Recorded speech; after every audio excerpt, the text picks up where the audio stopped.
On disait qu'Odan avait tout. La force, la gloire et les femmes.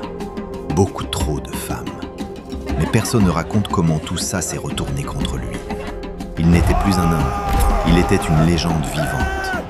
Partout où il passait, les regards s'inclinaient. Les rires, les chants, les corps qui dansaient autour de lui.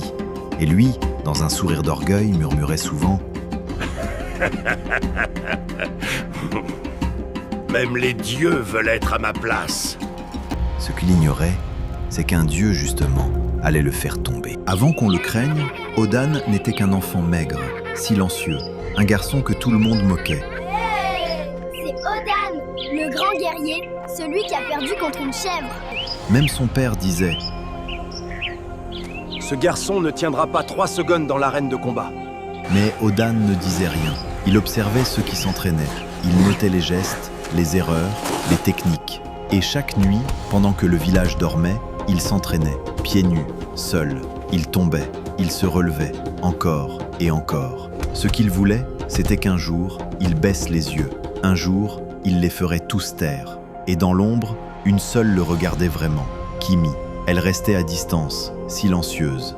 Odan le savait, il ne disait rien. Les années ont passé, le garçon maigre a changé. Son corps s'est durci, ses coups aussi. Il tombait moins, il frappait plus. Et Kimi était toujours là. À force de se croiser, ils ont fini par parler. « Salut Odan. Toi alors, tu ne cesses jamais de t'entraîner, on dirait. » « Et toi alors? Et tu ne cesses jamais de m'espionner. » »« Tu frappes trop haut, disait-elle. Et toi, tu sais tout peut-être ?» Elle haussait les épaules. Lui, il râlait, mais il corrigeait. Un soir, elle lui a tendu un chiffon. Il saignait. Elle n'a rien dit. Et ce jour-là, Odan a compris. Ce n'était pas juste une fille du village. C'était son appui silencieux, sa force. Waouh, Odan. Regarde cette étoile. Elle est magnifique. Oui, vraiment magnifique. Peu de temps après, son père meurt, sans bruit. Odan ne pleure pas. Il se jure une chose. On ne me regardera plus jamais comme avant.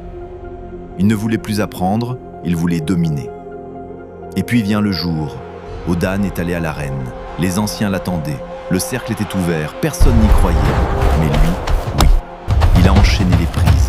Les corps tombaient, la poussière volait. Et lui, il ne tremblait plus. La foule s'est levée. Elle a crié « Odan ! Odan le tonnerre !» Ce jour-là, le garçon maigre est devenu un nom, un roi du sable. Avec le temps, Odan ne se battait plus pour se faire respecter. Il se battait pour sa propre gloire.